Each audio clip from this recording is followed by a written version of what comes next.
Good morning, bro sis. Nandito na naman ako sa pangalawang kapatid ko sa Balikat. Tara, samahan niyo ako kay bro. Papasok tayo sa bahay niya. Oh, ito yung bahay ni bro. Sama dito ang daanan dito. Halika kayo guys, samahan niyo ako. Anong pangalan mo? Ito kay bro, Danny. Ito guys, ipakita mo ang bahay ni bro. Ito yung bahay ni bro. Daming kalat. Dahil kalat dito. Ito si Danny. Maano bang, malinaw? Ito naman si bro Danny. Pinuntahan ko naman siya. Ang pangalawang kapatid ko sa Balikat, sa Guardians. Kasi siya naman ang pinuntahan ko ang kalagayan niya. Ay bro, bakit ikaw lang dito ba mag-isa? Sa ngayon, oo, kasi yung pamilya ko na nasa Maynila. Nasa Maynila. Mga anak mo na saan? Nasa Maynila rin. Nasa Maynila rin. So, ikaw nagsulo pag wala talagang babae, hindi nalilinisan. Pero ang ganda, may lamisa ka na malaki. Naghahanap kita ng lamisa. Hindi mo sinabi, may lamisa ka. Ayun na yung ginamit. Ayun na palang ginamit. Si bro lang pala dito mag-isa. Maupo daw, hilahin ko daw ni. Ay, hindi na. Anong yung bro, trabaho? Ano lang, sa bukid lang. Sa bukid. So, anong sa bukid? Taga-tanim lang ng gulay. Iba-iba. Lakas Saging. ng boses mo, saging. Lapit-lapit na hindi saging, tapos, Mga gulay.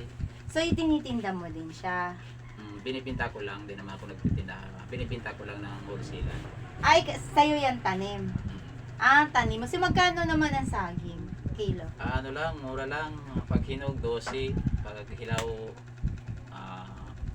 8 pesos lang kilo. Ayun, kumbaga pinagkikitaan mo.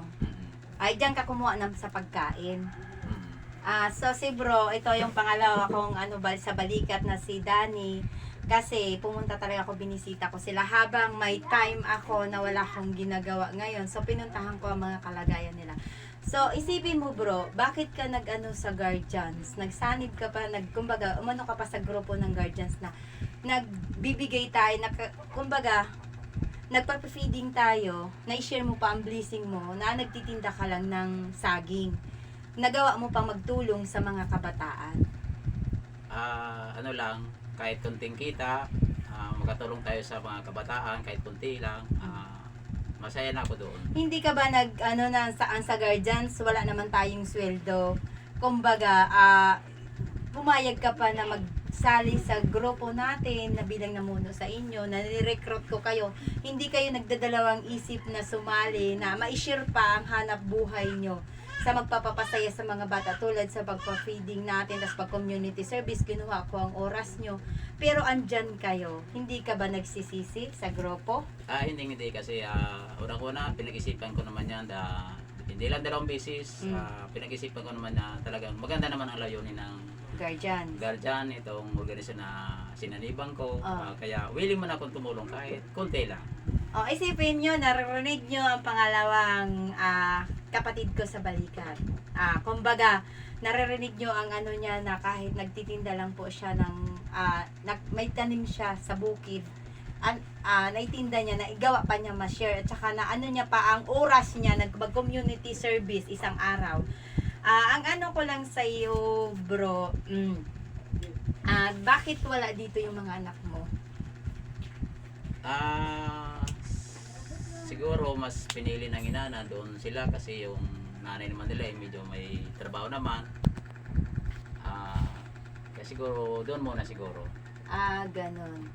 Ay ka bro, bilang yung ako sa grupo nyo, hindi ka ba nagsisisi sa akin na babae ako ang namumuno sa inyo? Wala bang halong ano ba ako bilang leader sa inyo? Wala naman, kagaya na nga sinabi ko, ang pagpasok ko sa kanila, ikaw bilang leader namin, wala akong pinagsisisihan talaga. Willing ako makipag sa grupo nyo, grupo natin. Nagpapasalamat nga ako, baka talagang may tutulong sa kaya na may mga bad things man ako, baka sakali unti-unti mawala yun. Kasi kumbaga nagsanib ka sa Guardians para mawalang pagkalasinggero mo, ganun, magiging ma-okay, pero at least na tayo, yung nagbago. manong isip natin na haba-haba ng pasensya, gano'n. Oo, tama yan bro. Lahat naman ng tao nagbabago. Kumbaga, Oo. hindi mo pinagsisihan na sumali ka sa Hindi guardian. talaga. Oh, yun kasi ang layunin namin bro na mag-community service kami at magpa-feeding. Narinig nyo naman si bro in-interview ko, ang isa kong kapatid sa Balikat na pangalawang kapatid ko sa Balikat na in-interview ko, willing sila na nagsanib sa guardians. Mabuhay po ang guardians and God Mabuhay. bless you Walang and pagsisisi, wala. Bye-bye. bye-bye.